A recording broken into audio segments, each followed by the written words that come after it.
Pasca IPO CNMA, harga sahamnya belum bergerak kemana-mana, di mana saat itu sempat dibawa naik ke 316, tapi sekarang sudah melandai di harga 290-an. Lalu benarkah saham CNMA ini kurang laku dan kurang diminati oleh retail?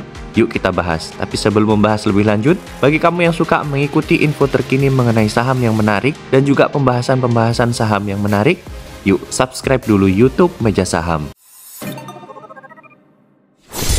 CNMA resmi listing di tanggal 2 Agustus 2023 dengan nominal hanya Rp8 dan saat itu harga saat IPO sebesar Rp270 dengan total saham sebanyak 8,34 juta dan target pendanaannya sebesar 2,25 triliun. Ini besar sekali ya teman-teman, bukan IPO kecil-kecilan. IPO ini dikawal oleh beberapa broker-broker besar seperti Indo Premier Sekuritas, JP Morgan Sekuritas, Mandiri Sekuritas, dan juga UBS Sekuritas. Sebenarnya berapa sih harga wajar dari saham ini? Harga wajar dari saham ini sebesar Rp29,79. Jadi ini harga wajarnya jauh sekali ya dari harga saat ini. Bisa dibilang harga saat ini tuh mahal sekali teman-teman. Perlu diingat, pada IPO ini terjadi oversubscribe sebanyak 25,7 kali. Dengan begitu, maka IPO ini masuk ke dalam golongan penawaran 4 dengan nilai emisi lebih dari 1 triliun. Karena terjadi oversubscribe sebanyak 25 kali lebih, maka saham ini masuk ke penyesuaian 3, yaitu 12,5%. Kalau kita melihat dari oversubscribe dan juga pooling allotment, sebenarnya saham ini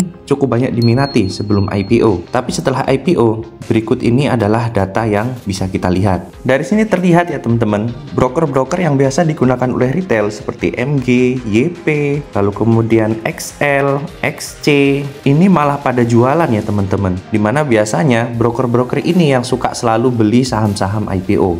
Lalu kira-kira berapa uang yang sudah berhasil dikumpulkan oleh Bandar pada saham ini? Beberapa broker yang mungkin digunakan oleh Bandar, yaitu di sini ada ZP, kemudian BK, lalu GR, KI, TP, BQ, BB, AI, YJ, RF, HD, CD, PG, dan juga AF.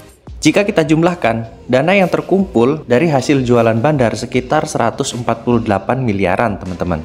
Lalu kira-kira berapa uang yang berhasil dikumpulkan Bandar sejak allotment hingga setelah IPO?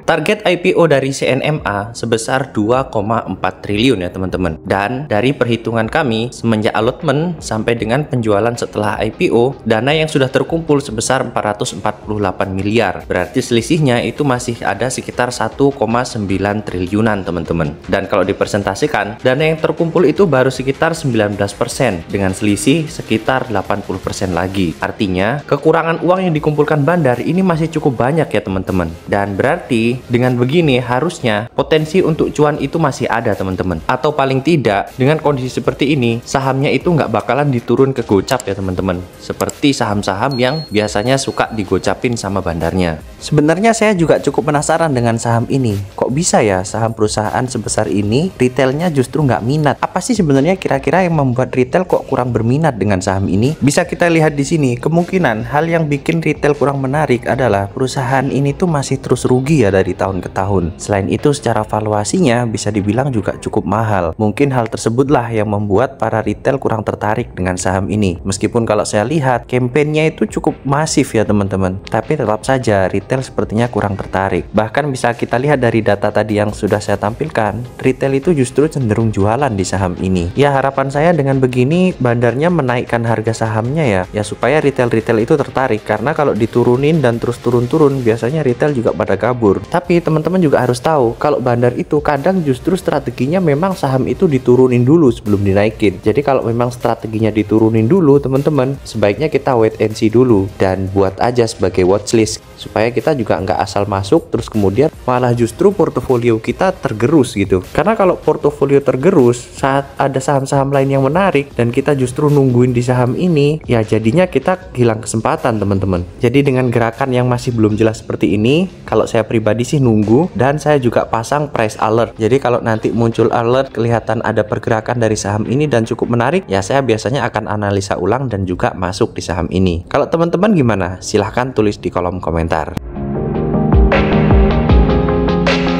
Sebagai kesimpulan, saham ini sepertinya kurang diminati retail, dan inilah mungkin yang menyebabkan uang yang terkumpul itu masih sekitar di 19%-an. Dengan begini artinya bandar itu masih punya PR yang cukup banyak, dan sebagai retail potensi cuan itu tentunya masih ada teman-teman. Tapi harus tetap berhati-hati ya teman-teman. Sebelum masuk saham, ingat untuk selalu membuat trading plan. Jadi gimana nih teman-teman? Kamu masih punya sahamnya atau udah di sell di hari pertama IPO? Silahkan tulis di kolom komentar. Dan bagi kamu yang suka mengikuti info terkini mengenai saham dan juga pembahasan saham yang menarik, yuk subscribe dulu YouTube Meja Saham.